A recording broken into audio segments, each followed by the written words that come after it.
Bismillahirrahmanirrahiim. Kulanti habboon daawadayaashana qiimaha badan meel walba aad joogtaan iyo si kastaba aad noola socotaan. Halkani waa Hoggaan Media oo alaaba aad kala socotaan wararkii ugu dambeeyay dunida, gaar ahaan kuwoodii ugu saameynta badnaa. Waa 1 Abriil 2026. Qodobada tabinteena aan ku soo qaadan doono isla markaana aad ku daawan doontiin waxaa ka mid ah kooxo jabsadayaal ah oo lala xiriirinayo Kuuriyada Waqooyi ayaa weerar ku qaaday software si weyn loo isticmaalo balse aan dad badani arkin, kaas oo awood u siiya adeegyo badan oo internetka ka shaqeeya. Qodobkaas oo faahfaahsan ayaad ku daawan doontaan daqiiqadaha ugu soo aadan haddii Rabbi uu qadaro. Dhinaca kale, madaxweyne Donald Trump ayaa qiyaasay in Mareykanka uu howlgalladiisa ka dhanka ah Iran ku soo gabagabeyn doono muddo u dhaxaysa 2 ilaa 3 toddobaad. Macluumaad dheeraad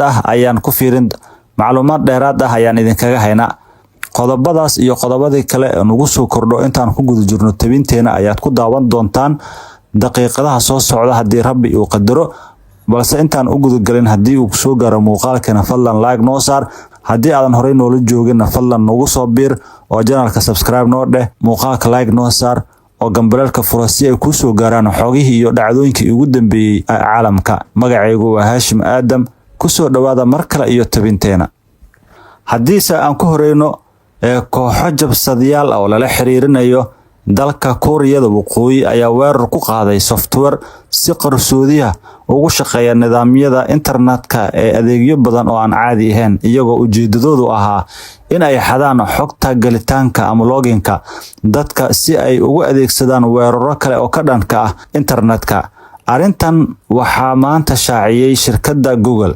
Jabsadayaashu waxay beegsadeen barnaamij la yiraahdo Axios oo ah software isku xira barnaamijyada apps-ka iyo adeegyada webka.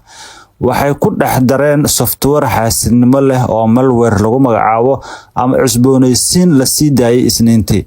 Sida ay sheegeen Google iyo cilmi baarayaal madax bannaan oo dhanka ammaanka internetka ah. Weerarkan ayaa la ogaaday subaxnimadii hore ee maanta.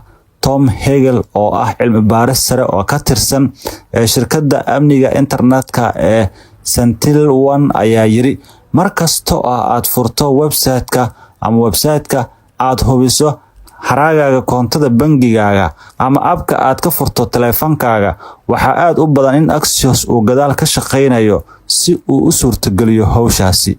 Software-ka xaasidnimada leh oo markii dambe la tirtiray ayaa u suurtagelin karay jabsadayaasha in ay helaan